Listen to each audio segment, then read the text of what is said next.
Assalamualaikum Sobat Football United, ringan amatiran ala gua. Review menghadapi Brentford di Community Stadium Manchester United. Menurut gua tampil buruk. Penampilannya jauh jika dibandingkan dengan Manchester United yang sukses menyingkirkan Liverpool sebelum international break. Erik ten Hag yang memainkan pemain yang sama di starting 11 dengan memainkan Aaron Wan-Bissaka di bek kiri, Diogo Dalot di kanan, Lindelof dan juga Rafael Varane di center back, serta Kobbie Mainoo, gelandang muda yang tampil fenomenal bersama dengan tim nasional Inggris. Ternyata mungkin hanya 10-15 menit babak pertama mereka tampil bagus, mereka mendominasi, mereka bertahan dengan solid, mereka memegang possession. Tapi seperti gue katakan di live commentary, by the way terima kasih Sobat Football United yang bergabung di live commentary, ada satu momentum corner yang didapatkan oleh pemain Brentford, dan setelahnya pemain Brentford ini mendapatkan corner beruntun, dan setelah itu momentum ini lepas. Pemain Brentford lebih banyak menguasai possession, mereka lebih mendapatkan banyak momentum. Bahkan total tadi di pertandingan ada 4 shoot ataupun sundulan yang membentur tiang dan juga gawang dari Andre Onana. Ini memperlihatkan bagaimana keberuntungan dari Manchester United ini sangat besar di pertandingan tadi. Gua menilai di babak pertama bagaimana Thomas Frank yang memang tampil menempatkan 5 gelandang ini memberikan kesulitan bagi lini tengah Manchester United untuk bisa berkreasi.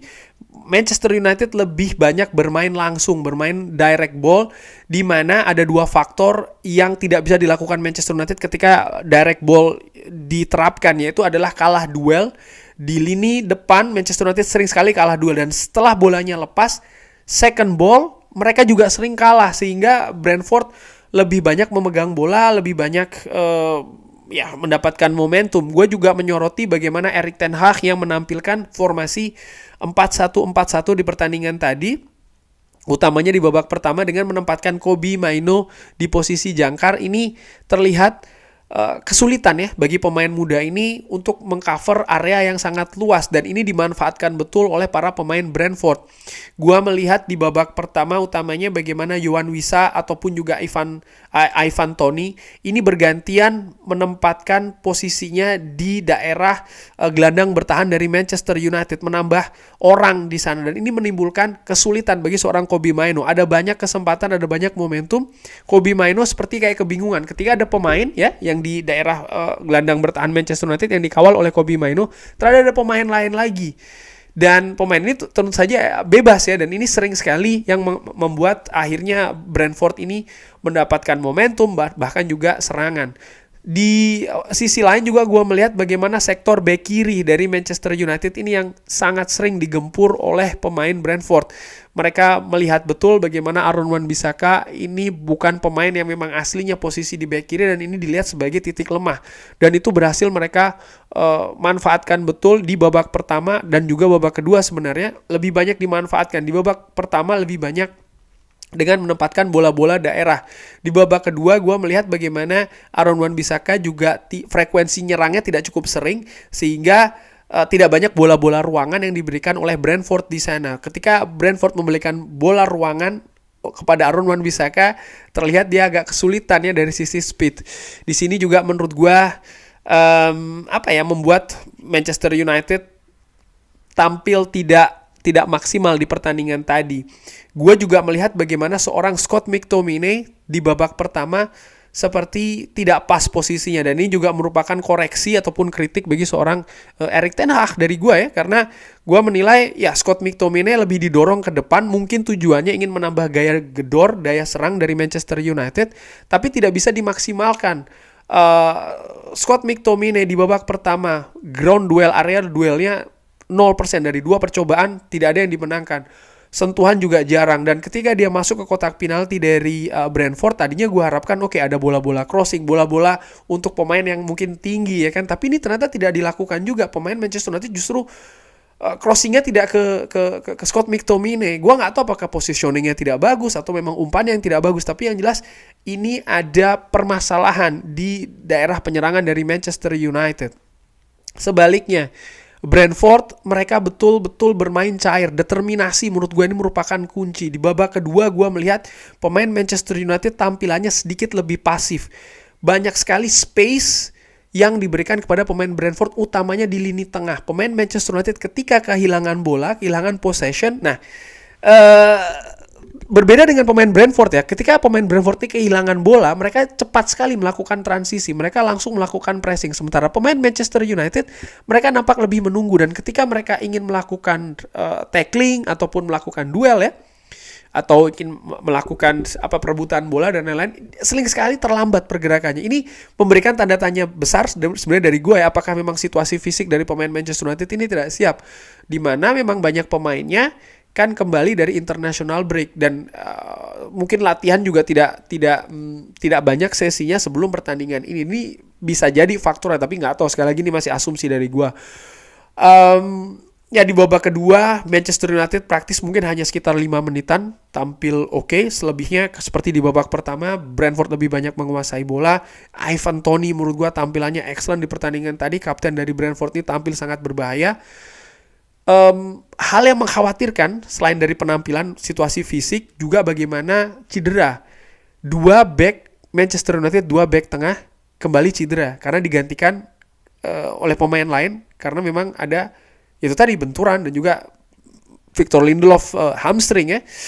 Hamstring jelas ini biasanya akan memakan waktu cukup panjang pemulihannya. Dan juga Rafael Varane. Harry Maguire tadi yang dimasukkan tampil bagus. Lisandro Martinez ini gue menilai belum tampil optimal ya. Ada kesalahan, dan bagaimana Lisandro Martinez juga beberapa kali berhasil dilewati oleh pemain menyerang dari Brentford. Ini memberikan sekali lagi ya pertanyaan juga bagi gue, apakah memang Lisandro Martinez sudah betul-betul siap. Gue harapkan sih demikian. Namun tadi di atas lapangan ya dia nampak tampil belum 100% meyakinkan. Pergantian yang dilakukan oleh Erik ten Hag dengan memasukkan Casemiro menggantikan seorang Kobbie Mainoo menurut gue sudah tepat.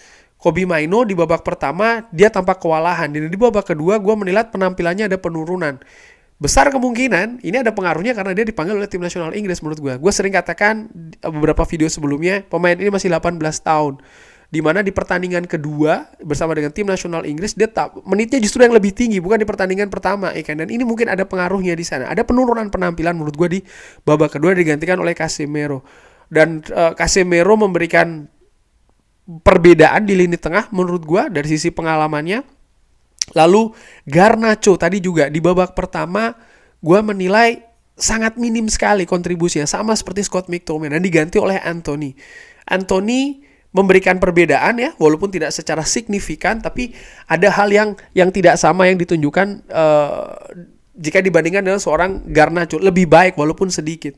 Di kiri Mason Mount ditampilkan oleh Erik ten Hag, dan ya Manchester United tadi sempat hampir mendapatkan 3 poin.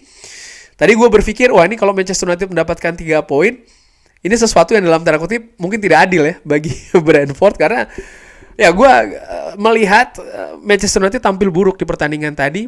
Determinasi kalah, kreativitas kalah, duel juga kalah, didominasi oleh Brentford. 4 tadi itu membentur Mistar dan juga Tiang.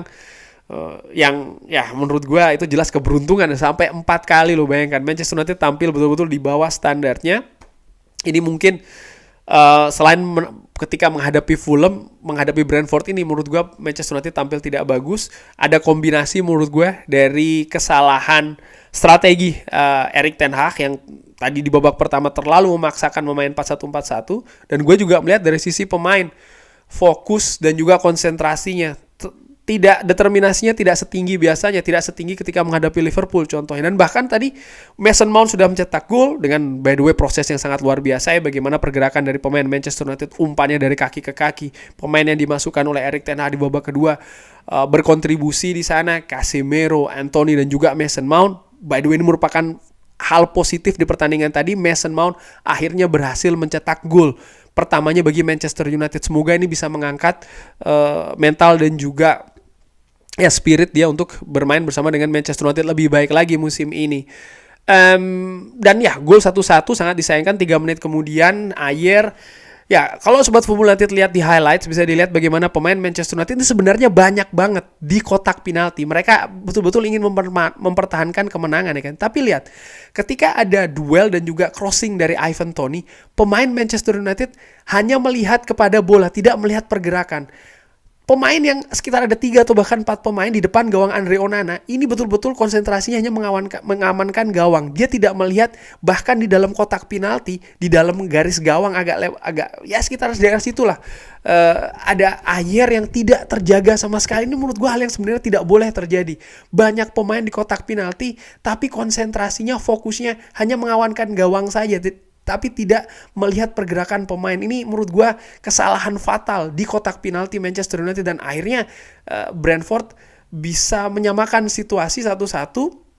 Ya, ini hasil yang menurut gue dari sisi permainan Manchester United nggak banget ya di pertandingan tadi. Sangat mengkhawatirkan. Menurut gue ini juga menunjukkan bagaimana konsistensi permainan dari Manchester United masih belum bagus musim ini. Ada kalanya mereka tampil bagus, tapi ada kalanya mereka tampil buruk. Sangat beruntung Manchester United tidak kalah di pertandingan tadi. Ini merupakan juga hal yang harus diperbaiki oleh Erik ten Hag. Ada koreksi besar di sana untuk Manchester United menghadapi partai selanjutnya. Di samping ya mungkin ini juga hal yang positif yang dilakukan oleh Brentford setelah rentetan hasil buruk, setelah international break, mereka justru bisa memperbaiki penampilan dan juga situasi. Ada motivasi lebih nampaknya ketika menghadapi Manchester United. Mereka belum bisa meraih kemenangan, tapi mereka berhasil paling tidak mendapatkan hasil imbang, menahan Manchester United. Pertandingan selanjutnya bagi Manchester United, ini sangat disayangkan by the way, Manchester United yang tidak bisa meraih kemenangan karena Aston Villa dan juga Tottenham Hotspur di pertandingan tadi. Sebelum pertandingan ini mereka berhasil mendapatkan 3 poin masing-masing, dan ini tentu saja memperlebar jarak di papan atas untuk perburuan mendapatkan 4 ataupun 5 besar. Manchester United selanjutnya menghadapi Chelsea di Stamford Bridge. Ini akan menjadi partai yang juga gue nggak tahu ya sisi seperti apa yang akan tampil dari Manchester United. Itu akan gue bahas nanti di preview. But anyway, hasil yang sangat beruntung menurut gue bagi Manchester United yang tampil buruk di pertandingan tadi.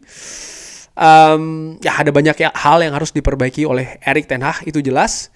Kita lihat, mudah-mudahan Manchester United ada perbaikan di pertandingan selanjutnya. Kurang lebih demikian. Terima kasih sudah menyaksikan. Jangan lupa like, subscribe. Wassalamualaikum warahmatullahi wabarakatuh. Thank you.